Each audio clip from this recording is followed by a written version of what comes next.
Thank you, House Chair.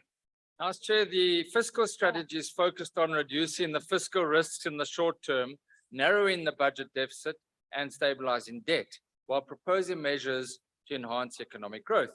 Now, the ACDP questions whether the strategy is achievable, given severe challenges facing the nation.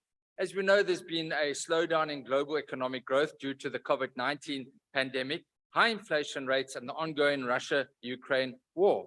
In addition, the US and the UK are experiencing very high interest rates. Domestically, the nation, South Africa, is recovering from one of the world's hardest and longest COVID-19 lockdowns. Last year's unrest in KZN and Gauteng, the recent floods, and of course, ongoing power cuts.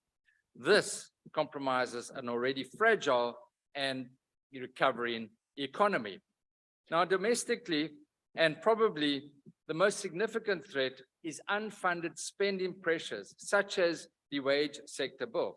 On the positive side, the country's public finances are looking slightly better, largely as a result of higher than projected revenue collection, some 85.5 billion.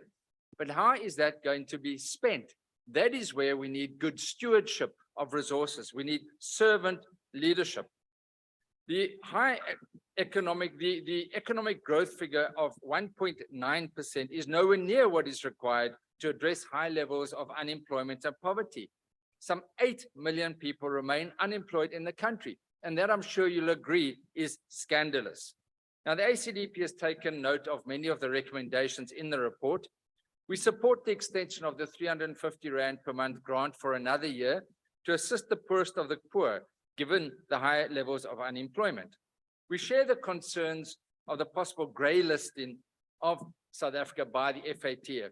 This will have a severe impact on financial institutions and on the economy, and we trust that everything possible will be done to avoid this. Additional resources must be allocated to law enforcement agencies, and the late tabling of required amending legislation with far-reaching consequences has not helped matters. We are concerned about certain risks identified in the 2022 budget, and many of these have materialized, such as bailouts for SOEs, Denel, Senro, and Transnet. And we are concerned about corruption and theft running to hundreds of billions of rands, as indicated by the Zondo report, which appears to be ongoing. Thus, whilst public finances are looking slightly better, until corruption, particularly in the public procurement, is rooted out, the fiscal outlook remains under severe pressure. And it is regrettable that the much anticipated public procurement bill still has not been tabled. Let me emphasize again, what is needed is good stewardship of state resources and servant leadership. We look forward to the 2024 elections. The ACDP will not support this report, regrettably.